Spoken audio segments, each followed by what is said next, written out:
నీకు క్షమాపణ లేకుండా సాతాను మోసం చేస్తుందా? ఈరోజు ఒక మంచి విషయాన్ని యావత్తు క్రైస్తవ ప్రపంచము వినవలసిన విషయం, తెలుసుకోవలసిన విషయం, పాటించవలసినటువంటి ఒక అవసరమైనటువంటి ఒక సంగతిని మీకు నేను చెప్పాలని అనుకుంటున్నాను. నీకు క్షమాపణ లేకుండా సాతాను మోసం చేస్తుందా? నీకు క్షమాపణ లేకుండా సాతాను నిన్ను మోసం చేస్తుందా? యేసును నమ్మితే యేసు వలన మన పాపాలు పోతాయి, అది అందరికీ తెలుసు. కానీ యేసును నమ్మితే నీ పాపాలు పోయినా, పాపాలు పోగొట్టుకున్నటువంటి నీకు క్షమాభిక్ష లేకుండా చేయాలి అని, క్షమాపణ లేకుండా చేయాలని సాతాను ఒక తంత్రాన్ని ఈ ప్రపంచ ప్రజల మధ్య అది ఉపయోగిస్తుంది. ఇది ఎంతమందికి తెలుసు అంటే, ఈ తరంలో ఉన్న వారికి అర్థం అవ్వలేదేమో కానీ మొదటి శతాబ్దంలో ఉన్నటువంటి అపోస్తలులకు, మొదటి శతాబ్దంలో ఉన్నటువంటి క్రైస్తవులకు ఈ విషయం అర్థమైంది. ఈ విషయాన్ని పౌలు గారే ఆనాటి సంఘానికి తెలియజేశారు. ప్రియులారా, సాతాను ఏం చేస్తుందో, వాడి తంత్రాలేంటో ఈరోజు ఈ క్రైస్తవ ప్రపంచానికి బైబిల్ ఓపెన్ యూనివర్సిటీ ద్వారానే తెలుస్తుంది. అందులో ఈరోజు మీరందరూ పాటించవలసినటువంటి ఒక విషయాన్ని ఈరోజు మీకు వివరించాలనుకుంటున్నాను. 2 కొరింథీయులకు రాసిన పత్రిక 2వ అధ్యాయము, 2 కొరింథీయులకు రాసిన పత్రిక 2వ అధ్యాయము 10, 11, 12 వచనములు మనం చదువుకుందామండి.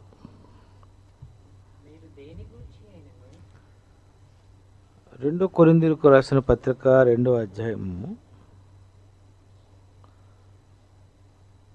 11. నేనేమైనను క్షమించి ఉంటే, నేనేమైనను క్షమించి ఉంటే సాతాను మనలను మోసపరచకుండునట్లు మీ నిమిత్తము క్రీస్తు సముఖమునందు క్షమించి ఉన్నాను. నేను ఏమైనా ఒకవేళ క్షమించి ఉంటే, ఒకడు తప్పు చేశాడు, ఆ తప్పు చేసినటువంటి వాడు కొరింథీ సంఘంలోనే ఉన్నాడు. అలాంటి వ్యక్తిని నేనే ముందు బయట పెట్టమని చెప్పాను. అయితే ఈ 2వ కొరింథీ రాసేటప్పటికి నేను ఆ నేరం చేసిన వానిని, ఆ పాపం చేసినటువంటి వానిని నేను క్షమిస్తున్నాను. నేను క్షమిస్తున్నాను, మిమ్మల్ని క్షమించమని చెబుతున్నాను. ఎందుకు మిమ్మల్ని నేను క్షమించమని చెబుతున్నానంటే, నేనేమైనా క్షమించి ఉంటే సాతాను మనలను మోసపరచకుండునట్లు మీ నిమిత్తము క్రీస్తు సముఖమునందు క్షమించి ఉన్నాను. క్రీస్తు సముఖమునందు క్షమించి ఉన్నాను. ఎందుకంటే సాతాను తంత్రములను మనము ఎరుగని వారము కాము. ఇది సాతాను తంత్రము. ఒక మనిషిని క్షమించకుండా నీవు ఒక మనిషిని క్షమించకుండా నీకు కూడా క్షమాపణ లేకుండా చెయ్యాలి అని సాతాను ఒక తంత్రాన్ని యావత్తు ప్రపంచ క్రైస్తవులను మీద రుద్దింది. అది చాలామంది మరి ఎదుటివారిని తప్పు చేసినప్పుడు క్షమించలేరు. కానీ క్రీస్తును నమ్ముకున్న తర్వాత మన పాపాలే యేసు వలన క్షమింపబడుతున్నప్పుడు మనము ఇతరులను కూడా క్షమించాలి. ఈ క్రైస్తవ్యంలో మెయిన్ యావత్తు ప్రపంచ క్రైస్తవులు పాటించవలసినటువంటిది ఏంటంటే ఒక మనిషిని క్షమించటం. ముందు శిక్షించాలి,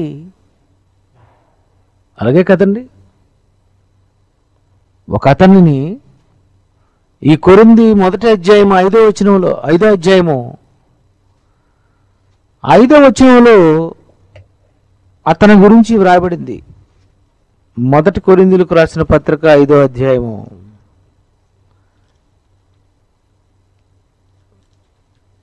5వ వచనము.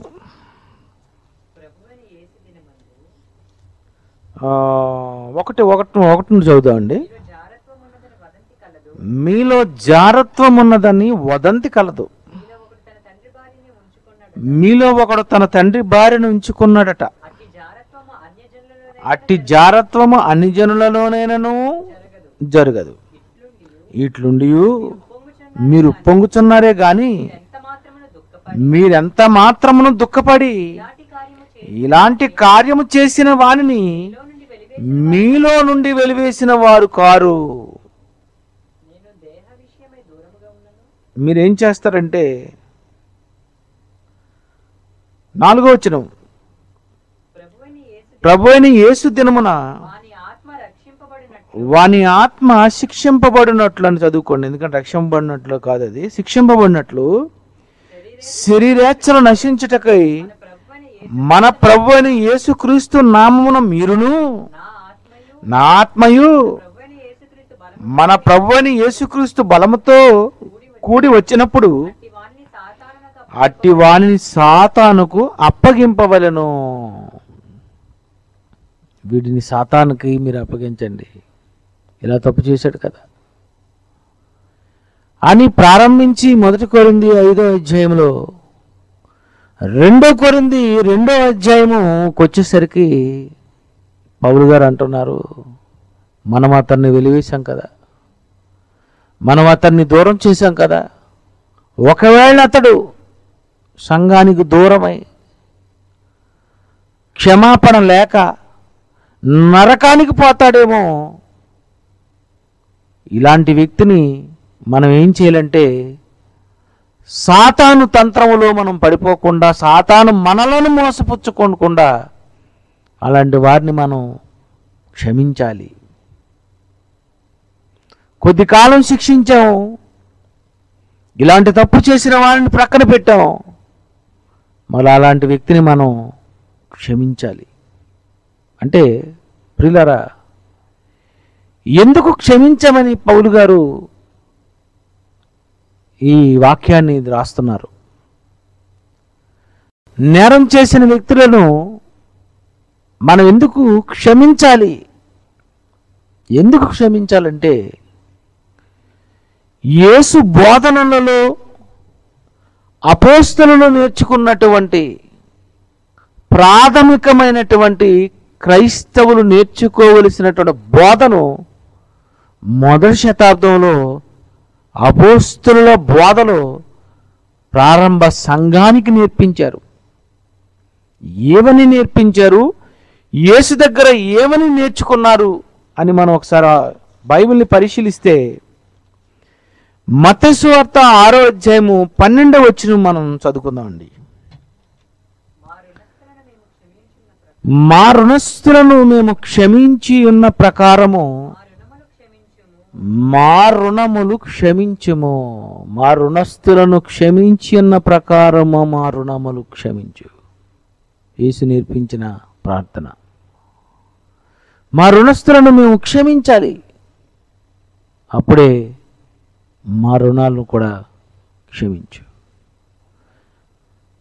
14వ అధ్యాయము 14వ వచనము, మనుషుల అపరాధములను మీరు క్షమించిన ఎడల మీ పరలోకపు తండ్రి మీ అపరాధములను క్షమించును. యేసుక్రీస్తు వారు నేర్పించినటువంటి ప్రారంభంలో అపోస్తలుకండి, మనుషుల అపరాధములను మీరు క్షమించిన ప్రకారము మీ పరలోకపు తండ్రి మీ అపరాధములను క్షమించును. అంటే మీరు మనుషుల అపరాధములను క్షమింపకపోయిన ఎడల మీ తండ్రియు మీ అపరాధములను క్షమించడు. ఇది మర్చిపోయింది ఈరోజు యావత్తు క్రైస్తవ ప్రపంచం. నేను తప్పు చేయకుండా ఉంటున్నానండి, నేను బాగున్నానండి, నేను హాయిగా నేను దేవుని పని చేసుకుంటున్నానని అనుకుంటున్నారు తప్ప నువ్వు ఎదుటి వారిని క్షమించలేకపోతున్నావంటే, నువ్వు ఎదుటి వారిని వాళ్ళు చేసినటువంటి నేరాలకు, ఘోరాలకు, పాపాలకు నువ్వు క్షమించలేకపోతున్నావు అంటే విచిత్రం ఏంటంటే నీ పరలోకపు తండ్రి నిన్ను క్షమించడు. నీ పరలోకపు తండ్రి నిన్ను క్షమించడు. నేను తప్పు చేయలేదనుకుంటున్నావు. నువ్వు ఎదుట వాడిని క్షమించకపోవటం కూడా నువ్వు తప్పు చేయడమే. నువ్వు తప్పు చేస్తున్నావు.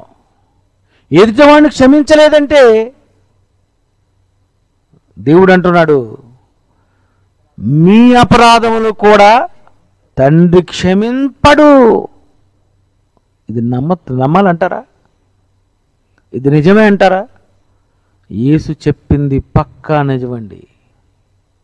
మనం ఎవరినైనా క్షమించాలి, ముందు శిక్షించాలి, తరువాత క్షమించాలి.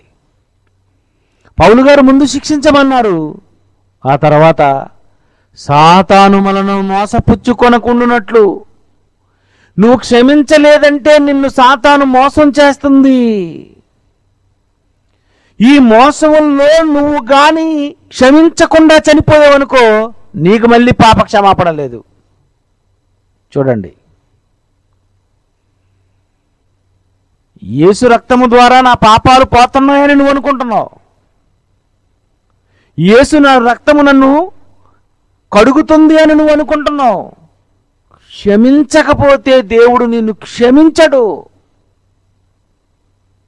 ప్రియులారా, అందుకే యేసు ఆయన బోధనలో చెప్పినటువంటి కొన్ని మాటలు ఆ రోజు ఉన్నటువంటి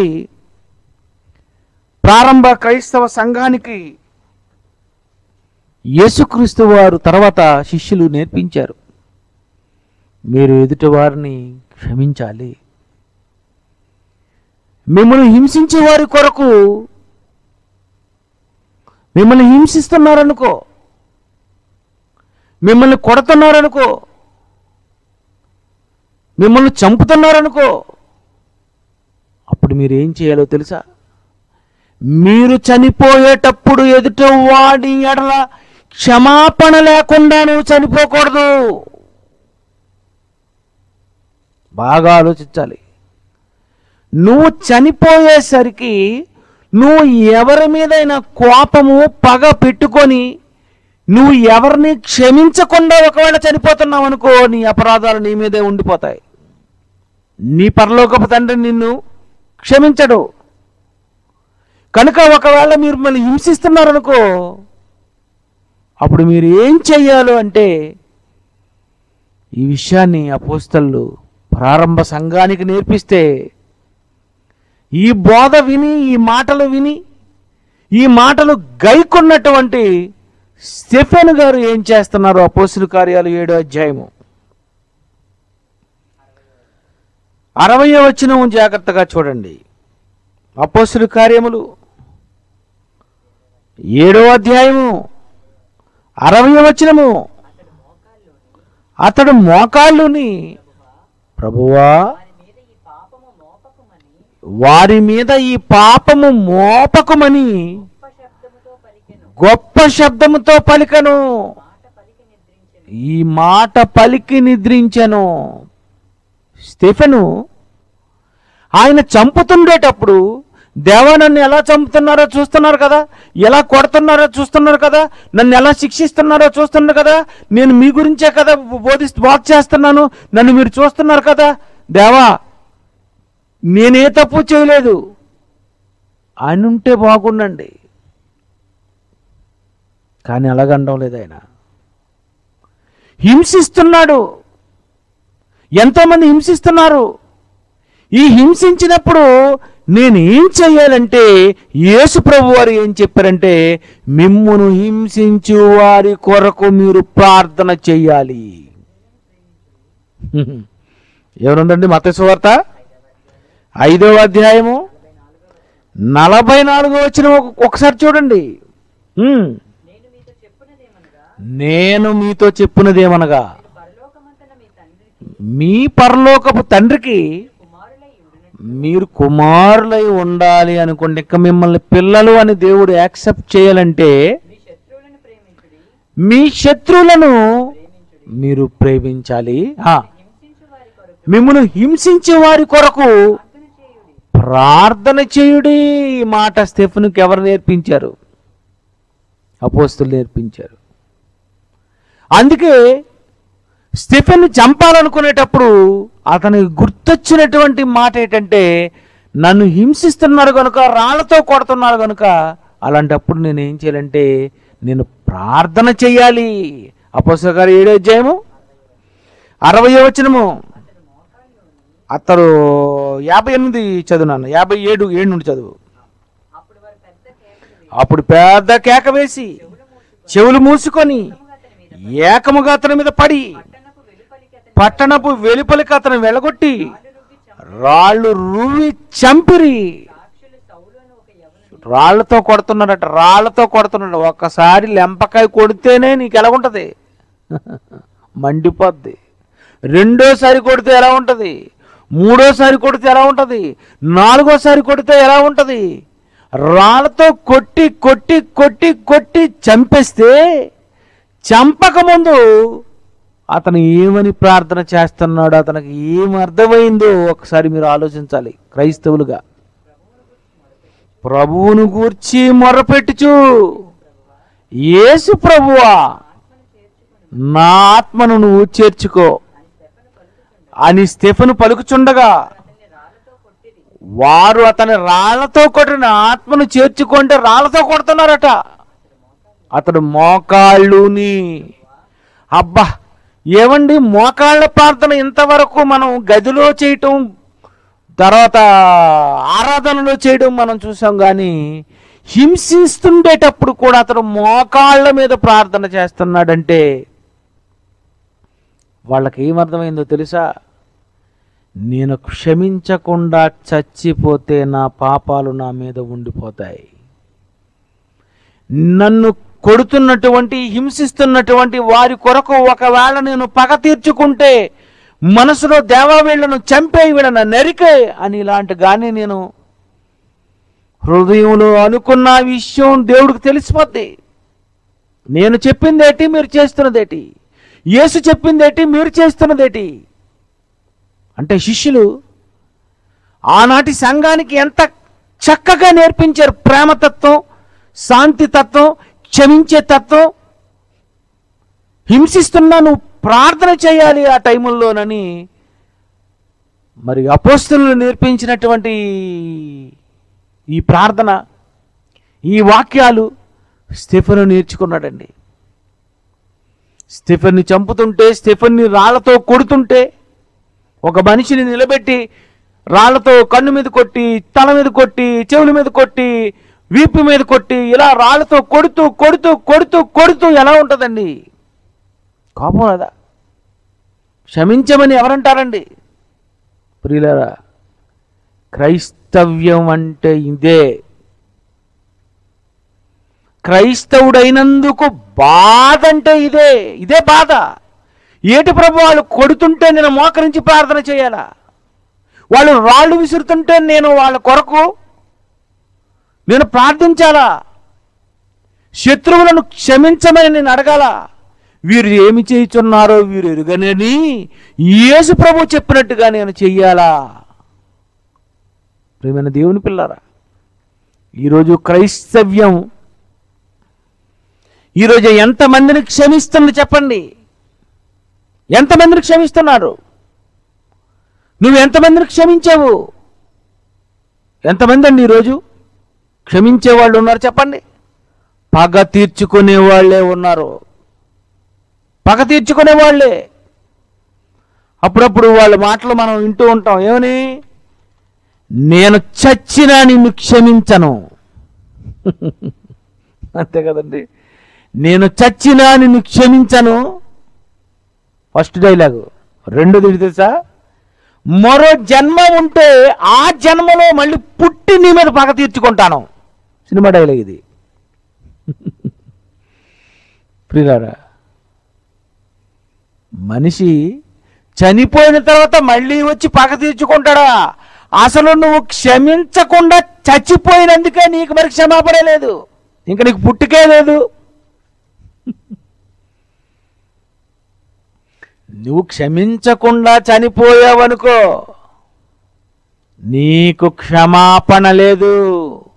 నీ పాపాలు యేసు రక్తంతో కడగబడవు. నేను మాత్రం ఎదుటివాడిని క్షమించను, నన్ను మాత్రం యేసు క్షమించాలి. చూసారా, ఈ సిద్ధాంతంలో ఉంది యావత్తు క్రైస్తవ్యం. ప్రియులారా, క్రైస్తవ్యం అంటే ఏంటో తెలుసా? క్రైస్తవుడైనందుకు ఏంటో తెలుసా? బాధ. 1 పేతురు 4వ అధ్యాయము 16వ వచనం చూడండి. 1 పేతురు 4:16. ఎవడైనను క్రైస్తవుడైనందుకు బాధ. క్రైస్తవుడైనందుకు బాధ. స్టెఫెను క్రైస్తవుడైనందుకు బాధ అనుభవిస్తున్నాడు. క్రైస్తవుడైనందుకు బాధ ఏమంటే, అక్కడ నేను మోకరించి ప్రార్థన చేసి దేవునికి క్షమించమని అడగాలి. ఎందుకంటే ఇంక నేను చచ్చిపోబోతున్నాను కనుక నా మీద ఎలాంటి పాపాలు నేరాలు లేకుండా నేను క్షమించి కన్ను ముయ్యాలి. ఇవి నేర్చుకున్నారండి వాళ్ళు. యేసు కూడా అదే కదండి నేర్చుకున్నాడు. ప్రభువా, వీరేమి చేయుచున్నారో వీరెరుగరు కనుక వీరిని క్షమించండి. ఏంటి ఇది? మరి ఘోరం అండి. లోక 23:34. లోక 23:34. యేసు, తండ్రి వీరేమి చేయుచున్నారో వీరెరుగరు కనుక వీరిని క్షమించండి. వీరేమి చేయుచున్నారో వీరెరుగరు. వీళ్ళకి తెలీదు. వీళ్ళు నన్ను శిక్షించాలనుకుంటున్నారు. క్షమించడం లేని వాడు, క్షమించని వానికి క్షమాపణ ఉండదనే సంగతి వీడికి తెలీదు. వీరేం చేయుచున్నారో వీరెరుగరు. క్షమించని వానికి క్షమాపణ ఉండదు. తప్పు చేస్తున్నాడు గనక తప్పు చేసిన వాడిని శిక్షించాలని నువ్వు అనుకుంటున్నావు. నువ్వు శిక్షించాలని అనుకుంటే శిక్షించే నీకు క్షమాపణ ఉండదు. వీరేమి చేస్తున్నారో వీరికి తెలియదు. ఈరోజు క్రైస్తవ్యం ఎలా ఉంది? వాళ్ళు ఏం చేస్తున్నారో వారికి తెలియదు. మేమెంతోమందిని క్షమిస్తాం. నా సంగతి ప్రక్కన పెట్టండి. డైరెక్టర్ గారు క్షమించినంత ఈ భూప్రపంచంలో 1వ శతాబ్దం తర్వాత ఎవరు క్షమించి ఉంటారండి? ఎవరినైనా క్షమించడమే. ఎంతమందిని ఆయన క్షమించారంటే ఇదేంటి, ఇతన్ని కూడా క్షమిస్తారా అని నేను అనుకునేవాడిని. కానీ బైబిల్లో ఈ వాక్యాలు చదివితే ఏమర్థమైందంటే, మనం క్షమించకుండా చనిపోకూడదు. నిజమండి, నువ్వు క్షమించకుండా చనిపోకూడదు. ఒక మనిషిని నువ్వు క్షమించాలి. ప్రియులారా, ఇస్కరియోతు యూద యేసు ప్రభువుని అప్పగించాడండి. ఈ ఇస్కరియోతు యూద యేసుక్రీస్తుని అప్పగిస్తున్నాడు.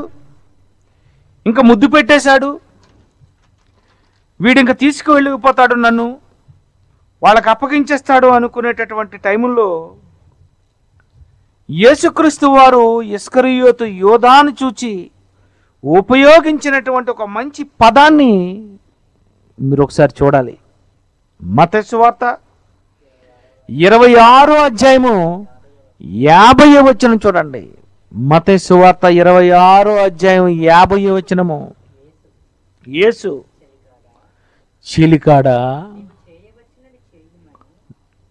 యేసుప్రభు వారు అంటున్నారు ఇస్కరియోతు యోధాను, చెలికాడా. బా, చెలికాడా అంటే అర్థం ఏంటి తెలుసండి? చెలికాడా, చెలికత్తి అంటే తెలుసు మీకు. చెలికాడా, చెలికాడా అంటే స్నేహితుడా, ఫ్రెండ్. చెలికాడా అంటే స్నేహితుడు, ఫ్రెండ్. యేసు అంటున్నారు చెలికాడా,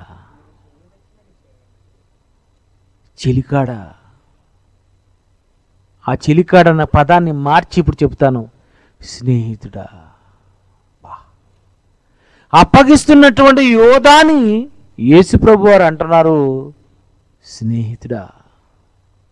యేసును అప్పగిస్తున్నటువంటి ఇస్కరియోతు యోధ అప్పగిస్తున్నాడని తెలిసిన అంటున్నాడు చెలికాడా,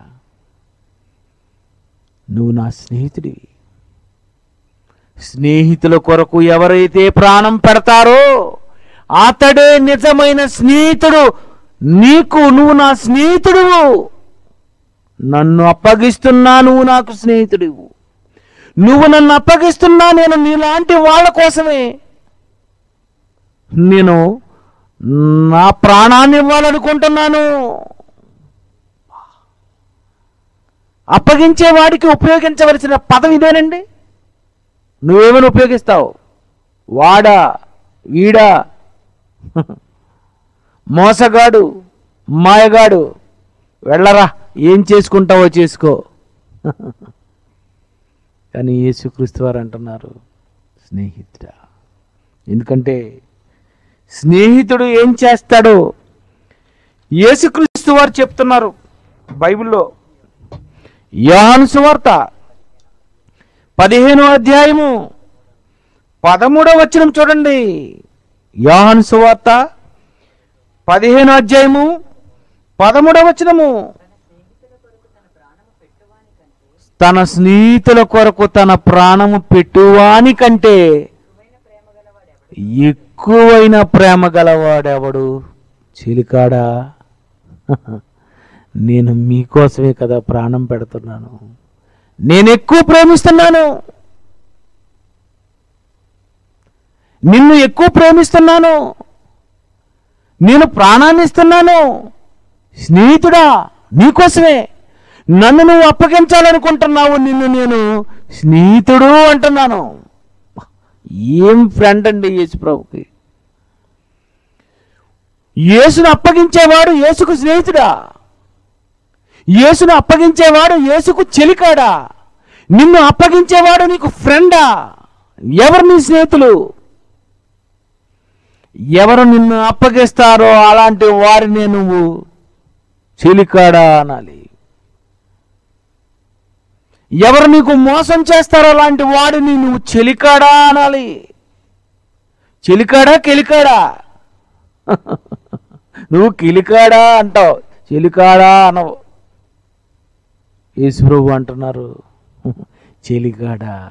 ఎందుకంటున్నానంటే యోహాను సువార్త 15వ అధ్యాయము 13వ వచనంలోని ఈ చెలికానికి స్నేహితుడు అనే అర్థం ఉంది కనుక ఇదిగో విను, తన స్నేహితుల కొరకు తన ప్రాణము పెట్టిన వాని కంటే ఎక్కువ ప్రేమ గలవాడెవడు? యోధా, నిన్ను నేను ఎక్కువ ప్రేమిస్తున్నాను. నా ప్రేమలో ఎటువంటి లోపం లేదు. ఎవరినైనా నేను బ్రతికుంటే క్షమించాలని నేను అనుకుంటున్నాను. కానీ ఆ క్షమాపణ నువ్వు పొందడానికి నువ్వు ఉంటావా? ఉంటే నిన్ను క్షమించగలను, కానీ నువ్వు ఉండవు. ప్రియులారా, ఎవరంటారు చెలికాడా అని, స్నేహితుడా అని అప్పగిస్తున్నాడని తెలిసినా ఎవరంటారండి? యేసు అన్నాడు, అపోస్తలులు అన్నారు, స్టెఫెను అన్నాడు.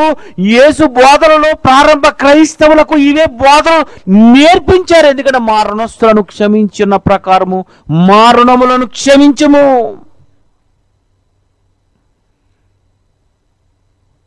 మీరు ఎప్పుడైనా ప్రార్థన చేసినప్పుడు మీరు మోకరించి ప్రార్థన చేస్తున్నారంటే మీకు ఎవరైతే శత్రువులు ఉన్నారో, మీకు ఎవరంటే పడదో అలాంటి వాళ్ళను క్షమించమని మీరు ప్రార్థన చేయాలి.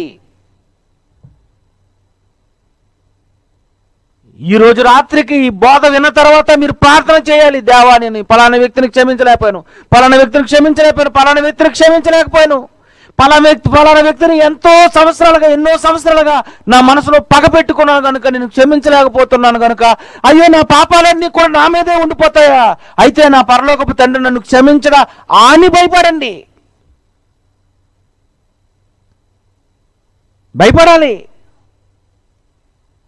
పర్వాలేదండి, నేను దేవుడు పని చేస్తానండి, నేను ఏమన్నా క్షమించకపోయినా పర్వాలేదండి, దేవుడు నన్ను క్షమిస్తాడు అనుకుంటున్నావు కదా. కాదు. అలాగనుకుంటే స్టెఫెను అక్కడ ప్రార్థన అలా చేయడు, క్షమించమని కోరడు. పాపము మోపకు.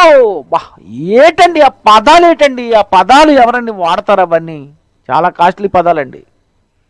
ప్రభువా, వారి మీద ఈ పాపము మోపకు. ప్రభువా, పాపము మోపకు. తెలీదు, వాళ్ళకి తెలీదు. ఇగో నేను క్షమించమని అడుగుతున్నాను.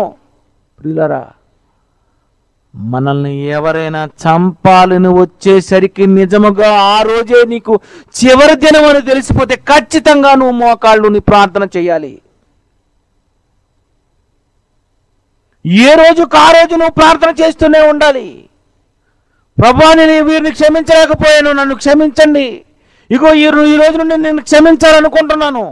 సూర్యుడు అస్తమించే లోపు సాయంత్రం 6 గంటల అయ్యేసరికి నీ కోపాన్ని తీసేసుకో.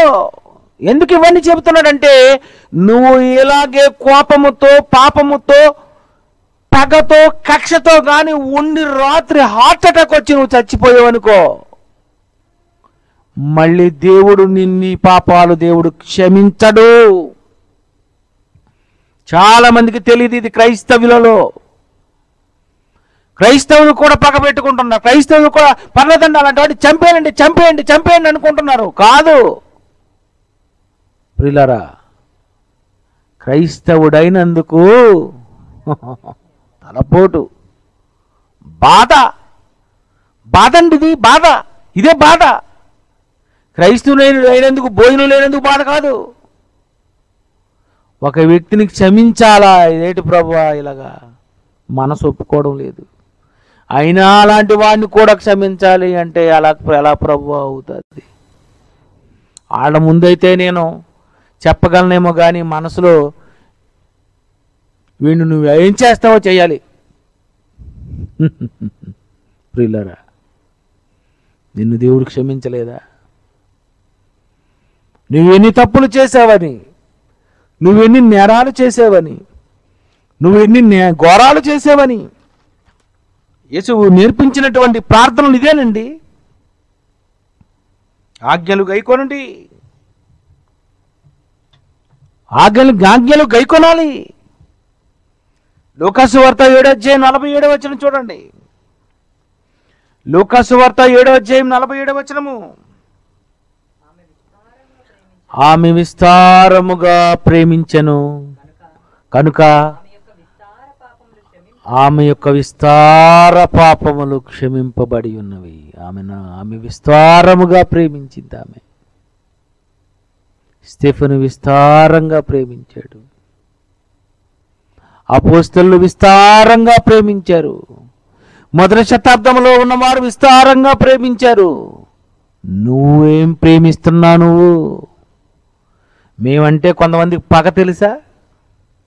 మమ్మల్ని ఎప్పుడో చాలా మంది క్షమించరు తెలుసా? విచిత్రం ఏంటంటే మీరేం చేస్తున్నారో మీరు ఎరుగరు. మీరు క్షమాపణ లేకుండా మమ్మల్ని క్షమించకుండా మీరు చచ్చిపోయారు అనుకో, నీకు నరకం గ్యారంటీ. స్టెఫెను ఎందుకు అలా ప్రార్థన చేశాడు తెలియక కాదు. క్రైస్తవుడంటే బాధ గనక క్రైస్తవుడు మరణించే ముందు అందరినీ క్షమించి చచ్చిపోవాలనేటటువంటి ఒక బోధ, ఒక పాఠాన్ని యావత్తు క్రైస్తవ ప్రపంచానికి నేర్పించాడు. అది యేసు నేర్పించాడు, స్టెఫెను నేర్పించాడు, అపోస్తలులు నేర్పించారు. ఈరోజు జయశాలి గారు కూడా నేర్పిస్తున్నారు. అదేనండి ఆయన బోధ. నువ్వెంత పెద్ద బోధకుడవైనా నువ్వు ఎదుటి వారిని క్షమించకపోతే, నువ్వు సంఘంలో దేవునికి ఎన్నిచ్చినా నీ అర్పణ ఎవడికి కావాలి? నీకు అర్పించేటప్పుడు ఒకవేళ నీ సహోదరుని మీద నీకేమైనా విరోధముగా ఉంటే నువ్వు వెంటనే అర్పణ ఆపే, ఆ బలిపీఠం ఎదుటే పెట్టేసి మొదట వెళ్ళి సహోదరునితో సమాధానపడు, అటు తర్వాత వచ్చి. ఎందుకు చెప్తున్నాడు? మత్తయి 5:24 ఎందుకు చెప్తున్నాడండి ఇవన్నీ? ఇవి నువ్వు వినడానికి కాదు, ఆచరించడానికి, పాటించడానికి, నేర్పించడానికి, బోధించడానికి. క్రైస్తవ్యం అంటే ఎవరినైనా క్షమించేది అని, ప్రేమించేది అని, క్రీస్తును కలిగి ఉందని యావత్తు ప్రపంచానికి మనం నేర్పించాలండి, నేర్పించాలి. మనల్ని ఎవరైనా ఏమని అంటున్నారనుకోండి వదిలేయాలి. మనల్ని ఎవరైనా ఏమైనా తిడుతున్నారు అనుకోండి పోనీ కాదని వదిలేయాలంటే. యేసు వద్దన్నాడు, యేసు క్షమించమన్నాడు. నువ్వు క్షమించకపోతే నిన్ను క్షమించడు. నీ విస్తార పాపములు పోవాలని అనుకుంటే దేవుణ్ణి ప్రేమించాలి. దేవుని ప్రేమించడం అంటే ఏంటి? ఆజ్ఞలను గైకోవాలి. యోహాను సువార్త 14:23 చూడండి. యోహాను సువార్త 14:23. యేసు, ఒకడు నన్ను ప్రేమించిన యెడల నా మాటలు గైకొనును, అప్పుడు నా తండ్రి వాడిని ప్రేమించును. నా తండ్రి కూడా ప్రేమిస్తాడు, ఎందుకంటే నా ఆజ్ఞలు గైకొంటున్నాడు కదా. హింసిస్తే ప్రార్థించమని చెప్పాను కదా, క్షమించమని చెప్పాను కదా, ఏమి చేయుచున్నారో ఎరుగరని చెప్పాను కదా, ఇవన్నీ నేను నేర్పించాను కదా. నన్ను ప్రేమించేవాడు ఈ ఆజ్ఞలు గైకొంటాడు, అప్పుడు నా తండ్రి ప్రేమిస్తాడు. నువ్వు ఈ ఆజ్ఞలు గైకొంటున్నావా? నువ్వు ఎదుటి వాడిని ప్రేమిస్తున్నావా? శిక్షించండి. ఒకవేళ సాతాను మనలను మోసపుచ్చుకుంటున్నట్లు వారిని క్షమించండి. సాతాను తంత్రం. ఈరోజు ఈ తంత్రంలో ఎంతోమంది క్రైస్తవులు ఉన్నారండి, క్షమించకుండా, క్షమా హృదయం లేకుండా, పగలతో, ద్వేషాలతో, కక్షలతో అలా ఉండి నువ్వు ప్రార్థన చేస్తే ఆ ప్రార్థన దేవుడు వినడు. ఎంతమంది మీద అయితే నీకు ద్వేషం ఉందో అంతమందిని క్షమించమని నువ్వు దేవుని అడగాలి, నువ్వు క్షమించాలి. కొలస్సీ పత్రిక 3:13. కొలస్సీ పత్రిక 3:13. ఎవడైనాను తనకు హాని చేసినని ఒకడు అనుకొని ఎడల ఒకనినొకడు సహించుచు ఒకనినొకడు క్షమించుడి. ప్రభు మిమ్మల్ని క్షమించులాగున మీరును క్షమించుడి. ప్రభు మిమ్మల్ని క్షమించాడు కదా, మీరు క్షమించండి. ఒక నీడలో ఏదైనా ఒకవేళ అతడు హాని చేశాడు అని అనుకుంటే అట్టి వ్యక్తిని నువ్వేం చేయాలి?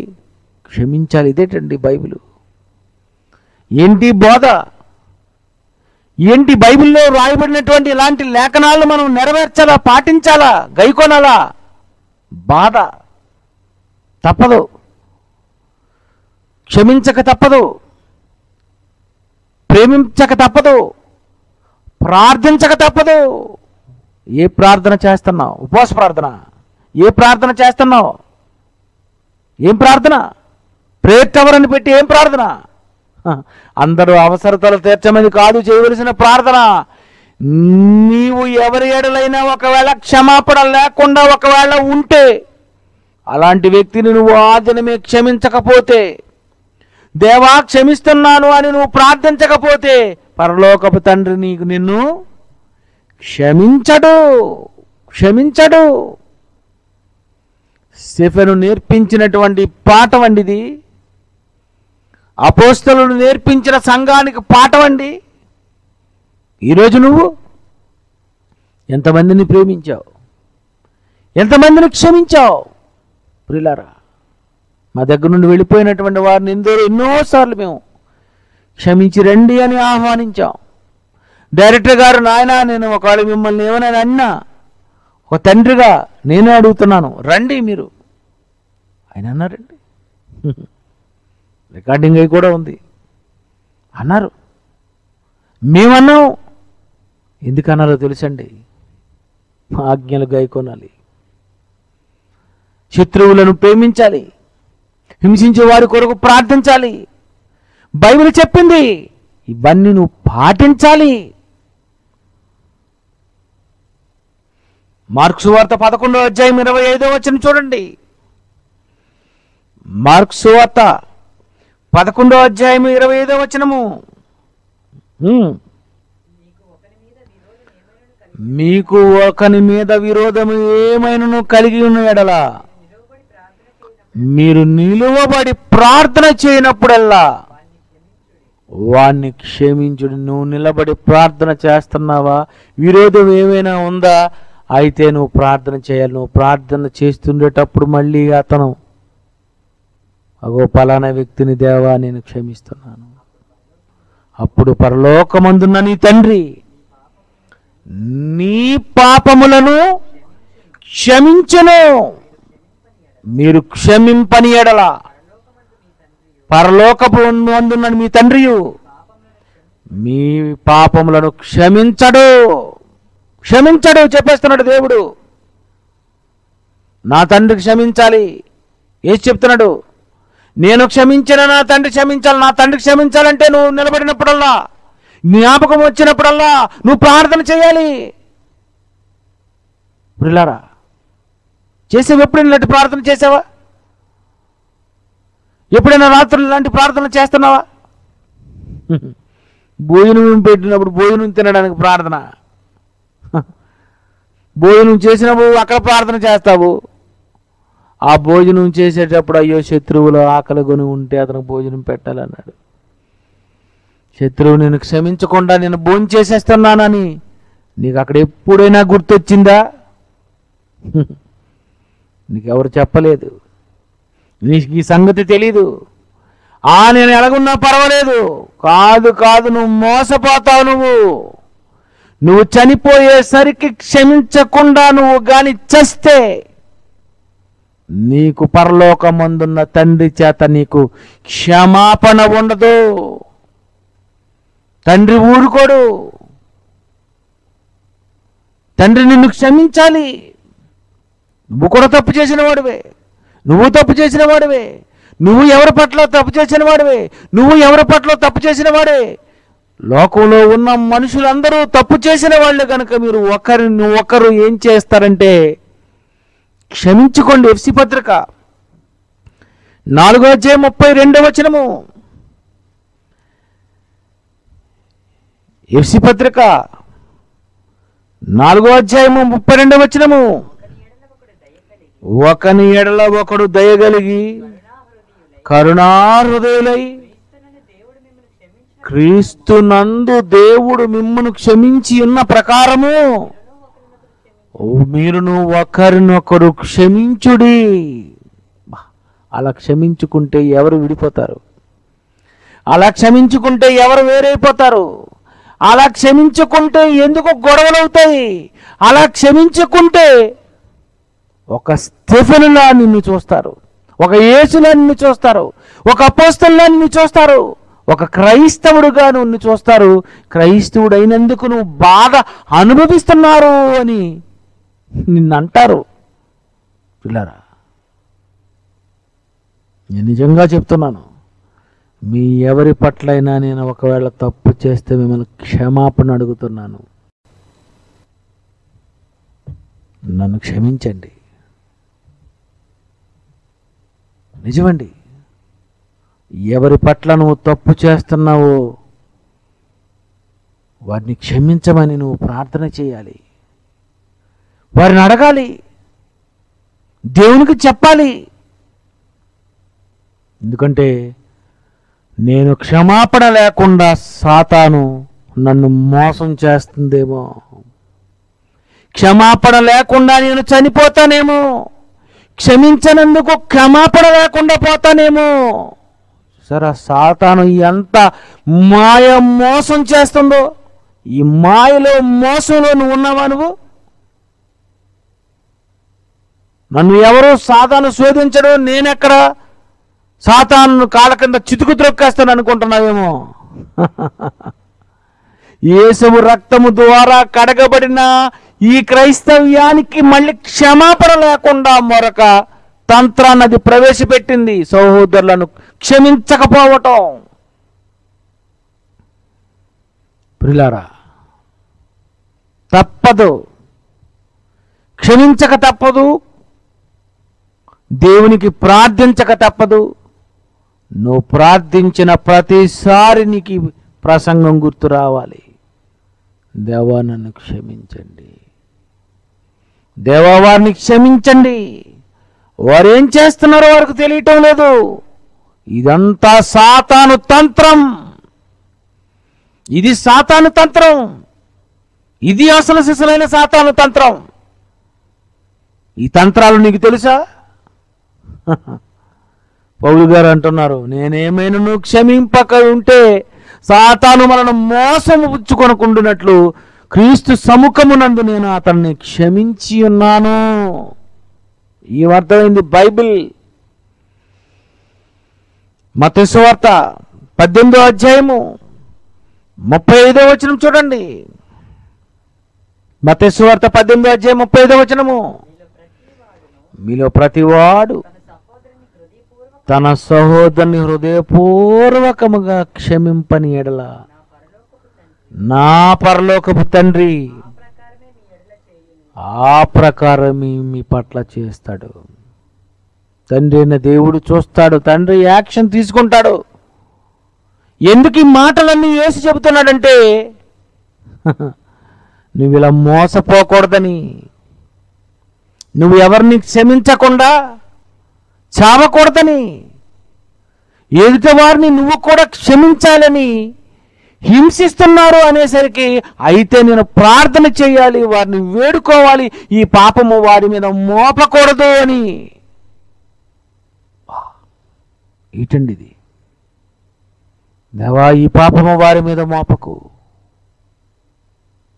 వెళ్ళిపోతున్నాడు కదండి, వెళ్ళిపోతున్నాడు పైకి, ఇంకా చనిపోతాడు. చనిపోయే ముందు నువ్వు చేయవలసిన చివరి ప్రార్థన యేసు నేర్పించిన శిష్యులకు తొలి ప్రార్థన. ఎలా మేము ప్రార్థించాలంటే, మా రుణస్థులను క్షమించే ప్రకారము మా రుణములు క్షమించుము. ఏం ప్రార్థన నేర్పించాడండి! ఈ ప్రార్థన నువ్వు చేయాలి. ఇది నువ్వు ఖచ్చితంగా చేయవలసి ఉంది, నువ్వు క్షమించవలసి ఉంది. ప్రియమైన దేవుని పిల్లరా, ఈ మనుషులు ఏం చేస్తున్నారో వాళ్ళకి తెలియదండి.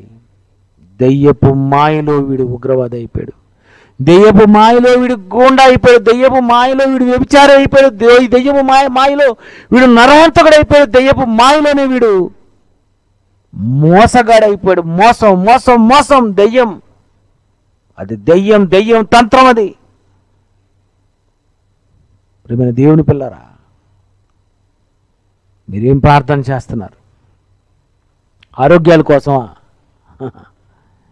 ఆరోగ్యం కోసం ఎవరైనా ప్రార్థన చేస్తారు, లోకం కోసం ఎవరైనా ప్రార్థన చేస్తారు.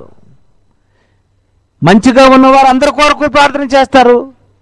నీ పట్ల తప్పు చేయలేని వాడి కొరకు నువ్వు ప్రార్థన చేస్తావు. కానీ నీ పట్ల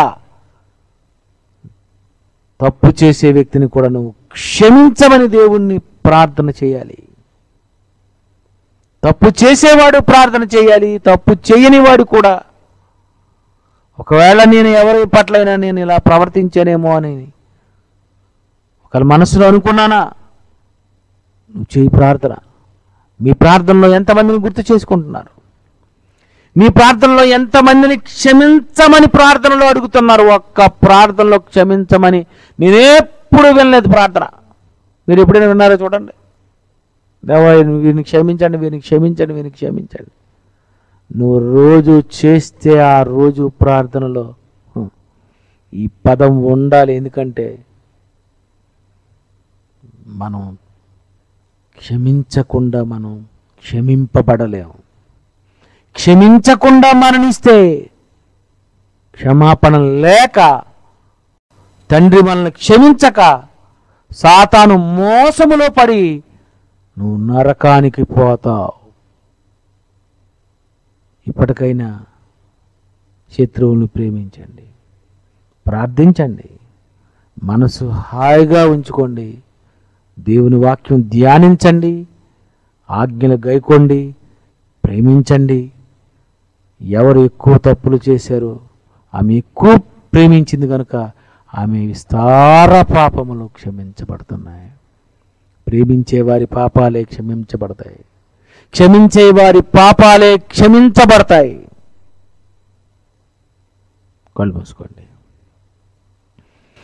ప్రేమగల మా తండ్రి, మీ కుమారుడైనటువంటి యేసు చేసిన ప్రార్థన, యేసు నేర్పించిన ప్రార్థన, ప్రార్థనలో ఎంత మంచి విషయాలు ఉంటే ఇలాంటివి మేము పాటించాలి అని ప్రారంభ క్రైస్తవులు, అపోస్తలులు శిష్యులకు చెబితే స్టెఫను అలాగే క్షమించమని ప్రార్థన చేశారు తండ్రి.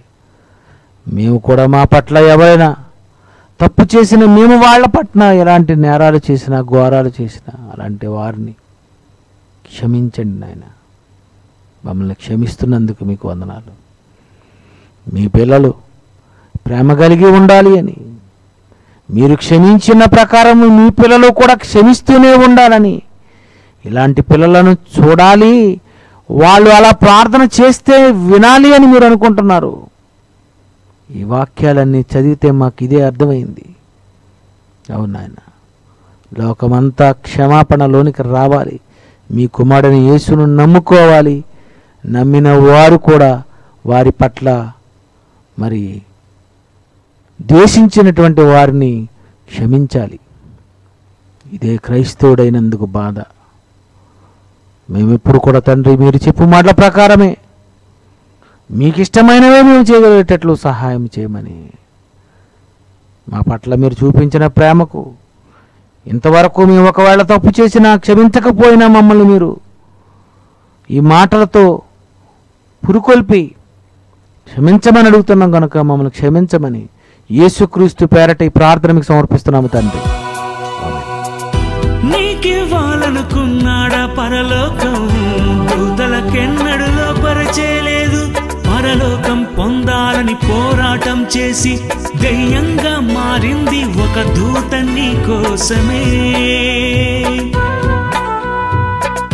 నీకివ్వాలనుకున్నాడా పరలోకం, దూతలకెన్నడు లోపరచేలేదు.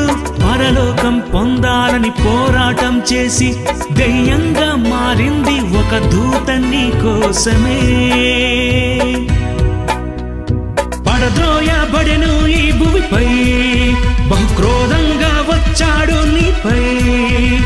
పాపంలో పడవేసెను నిన్ను, పాతాళానికి పంపాలని నిన్ను. బహుక్రోధంగా సింహం వలె గర్జించేను, అపవాదిని ఓడించి గెలవాలి ఓ సోదరా.